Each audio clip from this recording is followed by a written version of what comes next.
So this is going to be a controversial video. As I record this, I know that's going to be a fact. What I ask for you guys is to maybe watch a minute or two into the video, actually listen to some of the evidence I provide and the points I'm making. I'm sure many of you will still dislike and angrily comment down below, and that's fine. But either way, in my opinion, Fallout 76 feels unfinished. I can already see people saying, oh, you're just jumping on the hate bandwagon and all that, and maybe I am, but I actually made this entire video already. 9 days ago, right around when Fallout 76's beta was ending, I made a video called Fallout 76 Feels Rushed to Me. I detailed all my points, plotted it out, and recorded the whole thing, but then I was like, how can I post a video saying Fallout 76 feels rushed when the final product isn't released? Maybe by some miracle Bethesda will actually deliver something that is relatively bug-free and satisfies the majority. Evidently that's not the case, so here I am remaking the video I made a while ago, but now we have a game that is shrouded in a controversy. I think a lot of people think the game is enjoyable. This based off the polls I've been holding on my channel. Tens of thousands of people are saying they like the game. And I know many of you are going to be like, oh no, I hate the game. Well then why watch this video? I feel like it's a lot easier to just hate this game for what it is fundamentally, because then you could just be like, alright, screw it. I have no interest in Fallout 76, so I'm going to move on. Stop buying Bethesda games in the future if you really want to get back to them, or even just refund Fallout 76. For me, it's a lot different because I think I do have a genuine interest in this game. I feel like it does a lot right. That makes it so much more frustrating with how much it also gets wrong. If you want to see my full opinions and review, you can click on that video, but in this, what I actually want to detail is some of the things that I feel like will be resolved with time, but on release feel rushed. So I think the first evidence of this is the Greenbrier Event back on October 2nd to 4th. Those are the days everyone from North America went. The international group went the days preceding that, so like the 29th to the 2nd, I guess, I don't know. If you're not familiar with this event, basically Bethesda invited hundreds of people from all over the world to play Fallout 76 first. Pretty much everyone there was a content creator in some way, whether it be a YouTuber like me or a journalist that posts for a fairly large publication. I think something really important to keep in mind here is the setting we had leading up until this event. The only gameplay we really saw of Fallout 76 came from E3, which was months before this. There was a real drought in the community. We got a little snippet at QuakeCon, but outside of that, we had very little footage of this game, and it made it very difficult to develop an opinion of it. It seems like Bethesda was really depending on this event to get hundreds of hours out there. That's likely why the fact that we were going to the event wasn't NDA'd, so we could share that, kind of reassuring the community, hey, don't worry, we got stuff coming for you. And of course, it was a beta build of the game, so people would be forgivable for a lot of the bugs, but the rate at which there was FPS issues, I think, was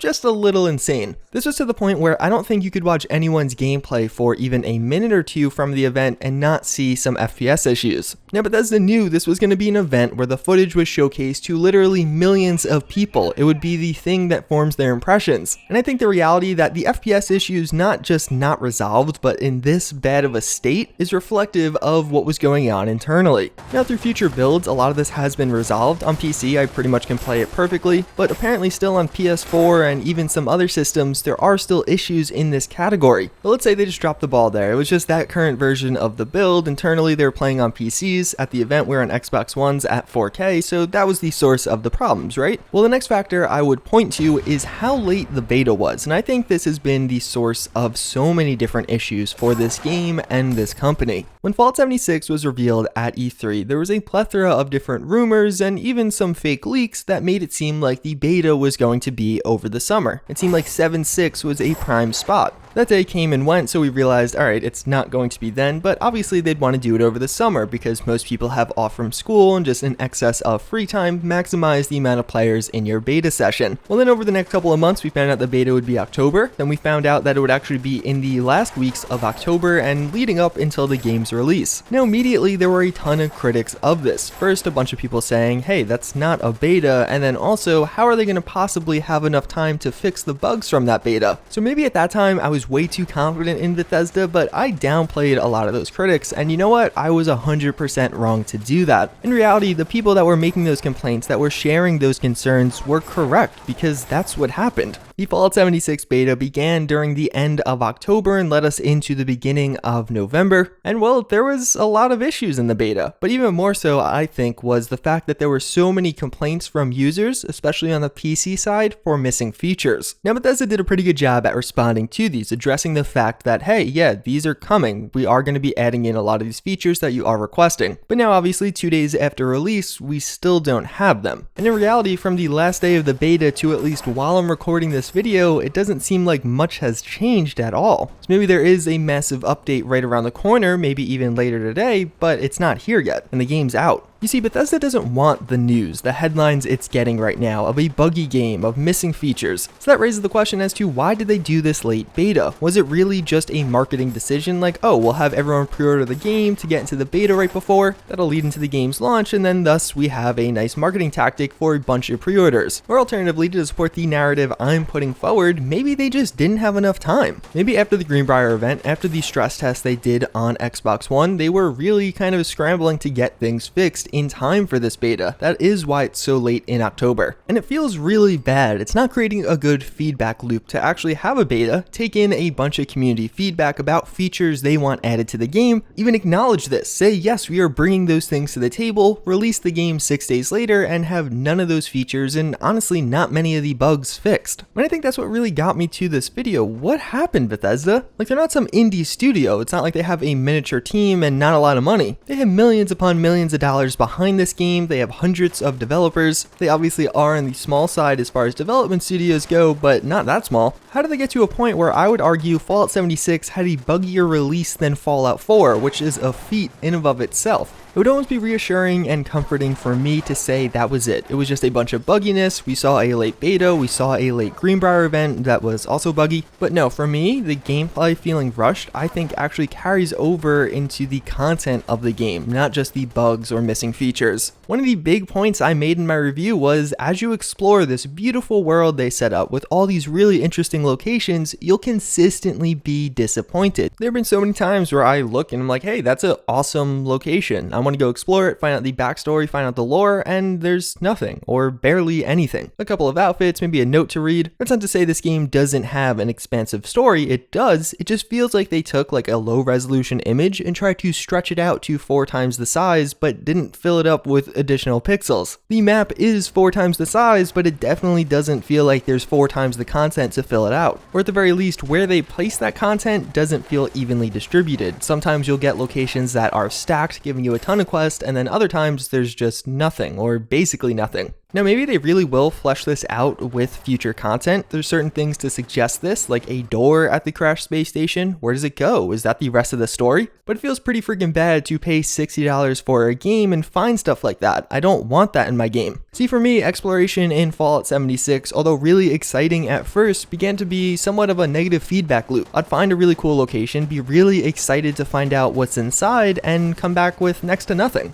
And just kind of made me want to not explore anymore. After like day 3 or 4 of the beta, I was not looking forward to live streaming this game again, and I think a big chunk of that was I was dedicating so much time to this exploration and being disappointed so often. That's not to say that certain places aren't cool, especially the Enclave quests. I know I've been saying that in a lot of videos, but I've loved my experience doing the Enclave quests. I think it's some of the coolest things I've experienced in this game. But just all these factors come together to really indicate to me that maybe Bethesda didn't have enough time. Maybe they needed another couple of months to get this game finished, to get some of the polish on there. Or even scarier, maybe they were okay with releasing a game with bugs, and I personally think that is a standard that is unacceptable. I'm personally tired of the Bugthesda meme. It's not funny anymore. I just want a good game on release. And like, yeah, I know some people argue, oh, it just came out, give it some time. I have no doubt a lot of this will be fixed. Fallout 76 will probably be one of those games 3 months down the line, it feels a lot better than it did at release. But that's not really a solution in my eyes. They have a problem, that of releasing an unfinished or a seemingly unfinished game. I paid $60 for a product and I want something of a certain quality. Yeah, I obviously have to cover this game, but how many times are people going to keep doing that? Giving Bethesda $60 for something that has so many issues? I don't think just fixing it after the fact is a true solution here, and hopefully they're learning from the situation they're in right now, and this is something we don't see again with Starfield or the Elder Scrolls 6. So that's my take on some of the Fallout 76 issues we see right now, and why I think the game may have been a little bit rushed, or to me almost feels like it needs another couple of months, that it is unfinished in its current state. Now I know a lot of you guys aren't going to really agree with me on this video, and that's fine. The video honestly isn't really meant for you. What I hope is Bethesda actually listens to some of this community feedback and can learn from it. Obviously there are some people out there that really want to see Bethesda fail. I'm not one of them. I want Bethesda to succeed, and I hope this is not something that happens again. But with that, as always, again, I thank you all for watching. I do hope you enjoyed this video, and I hope to see you guys all next time. Later.